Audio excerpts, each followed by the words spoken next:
दोस्तों सब्सक्राइब करें हमारे चैनल को और बेल आइकन को दबाएं ताकि आप देख सकें हमारी वीडियो सबसे पहले। दोस्तों अगर आप पाकिस्तानी हो तो पाकिस्तान जिंदाबाद, भारतीय हो तो जय हिंद नीचे कमेंट कर दें। नीज वीडियो को लाइक शेयर जरूर करें और चैनल सब्सक्राइब कर लें।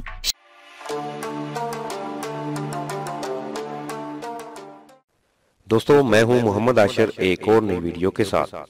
वीडियो को लाइक करने के साथ साथ व्हाट्सएप और फेसबुक पर शेयर कर दें और चैनल सब्सक्राइब करना मत भूलें। पहले टेस्ट सीरीज 3-0 से हारी, फिर वनडे में भी 3-2 से हजीमत उठाना पड़ गई, तो अब वर्ल्ड नंबर 1 शहीनों को T20 फॉर्मेट में सीरीज में पहली बार व्हाइट वॉश का खतरा पैदा हो चला है। अगरचे T20 के पहले दोनों मैचेस में पाकिस्तानी बैटिंग ने खूब मुकाबला किया और सनसनीखेज मुकाबलों में जनूबी अफ्रीका महज चंद रन से ही मैच जीतने में कामयाब हुआ। आज सीरीज के आखिरी मैच पाकिस्तानी कप्तान शुएब मलिक की पहले बैटिंग की ख्वाहिश जनूबी अफ्रीका के कप्तान डेविड मिलर ने उस वक्त पूरी कर दी जब उन्होंने टॉस जीतकर पहले बॉलिंग का फैसला करते हुए पाकिस्तान को बल्लेबाजी की दावत दे दी।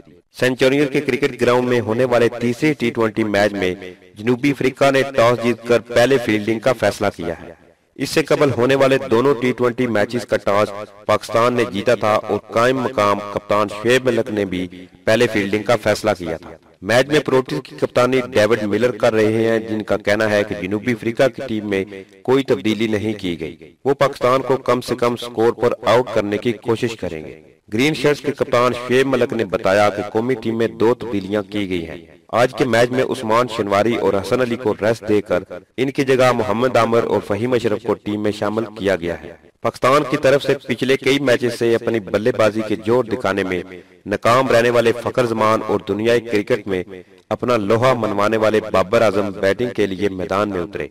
पहला ओवर जनूबी अफ्रीका की तरफ से हैंड्रिक्स ने करवाया तो फखर जमान पूरे ओवर में सिर्फ 1 रन ही बना सके, जिसके बाद दूसरे ओवर में बाबर आजम ने अपना काम वहीं से शुरू किया जहां उन्होंने दूसरे T20 मैच में छोड़ा था। बाबर आजम ने जनूबी अफ्रीका के बॉलर जूनियर दाला को इनिंग के दूसरे ओवर में ही 4 चौके लगाकर प्रोटीज टीम के लिए एक बार फिर खतरे की घंटी बजा दी। दूसरे मैच में जनूबी अफ्रीका के 4 बॉलर को लगातार 3-3 चौके लगाकर तारीख में मुनफरिद एजाज अपने नाम किया था। जनूबी अफ्रीकी कप्तान डेविड मिलर ने इनिंग का तीसरा ओवर मोरस को दिया तो बाबर आजम ने इनका खैर मकदम भी पहले गेंद पर चौका लगाकर किया, लेकिन इसके बाद ओवर की चौथी गेंद पर बाबर आजम एक वाइड बॉल पर अपना कैच फील्डर को थमा बैठे और 11 गेंदों पर 23 रन की इनिंग खेलकर पवेलियन लौट गए। बाबर आजम जब कैच आउट हुए तो जनूबी अफ्रीका के खिलाड़ियों की खुशी दीदनी थी और यूं पहले अपने ओवर में ही 4 चौके खाने वाले जूनियर दाला भी मुतमईन नजर आए कि शुक्र है अब दोबारा बाबर आजम से टाकरा नहीं हुआ। वीडियो देखकर अपनी राय जरूर दें। दोस्तों इस दुआ के साथ कि अल्लाह ताला पाकिस्तान के खेल और खिलाड़ी को दुनिया में आला मकाम अता फरमाए ताकि पाकिस्तान का नाम सारी दुनिया में रोशन हो।